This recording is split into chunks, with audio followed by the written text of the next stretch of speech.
Willis, o Heitor, toda a turma fossem os jogadores lá, e a galera na torcida fosse o exército, fosse a infantaria, uma linha de frente, são os grandes soldados que estavam lá lutando, desculpa, são uma massa de soldados anônimos que lutam pelos seus grandes guerreiros que estão ali no gramado. E eles têm uma grande bandeira, que é a bandeira que a torcida tem, que o clube tem, que dão uma identificação que o Estado Nacional Brasileiro não dá.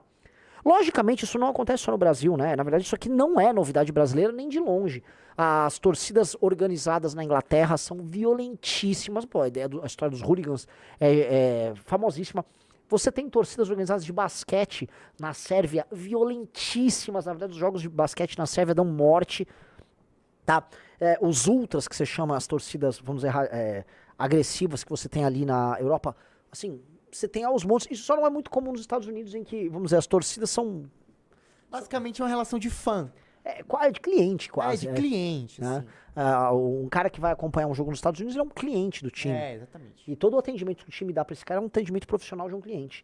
As torcidas organizadas não, elas trabalham a lógica tribal e muita gente identifica isso como uma característica do futebol raiz. Eu tô até com um adesivo que eu ganhei aqui, né, do Fuck VAR, morte ao futebol moderno, mas a real é o seguinte, boa parte daquilo que a gente chama de futebol raiz inclui uma identificação tribal com o time ali, e as pessoas gostam disso. Futebol raiz era, por exemplo, futebol praticado pelos nossos colegas latino-americanos por muito tempo, a Libertadores América, em que times brasileiros iam jogar lá, e eles eram espancados pela torcida, pelos jogadores, os juízes não davam bola, então não valia a pena, até o São Paulo ganhar aquele bi da Libertadores, não valia a pena para time brasileiro ficar disputando Libertadores, porque tipo, puta, eu só vou apanhar lá a troco de nada. Inclusive uma vez o Inter trocou um título da Libertadores pra disputar um Grenal e ganhar do Grêmio.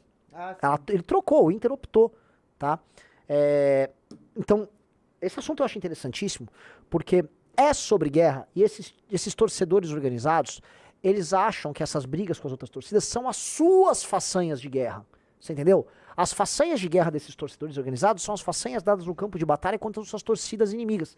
E eles adoram, por exemplo, a união de clãs. Uma coisa que eu adoro acompanhar nessas torcidas quando eles têm as uniões. Por exemplo, eu sou torcedor de São Paulo. São Paulo tem a união do Punho Cruzado, né?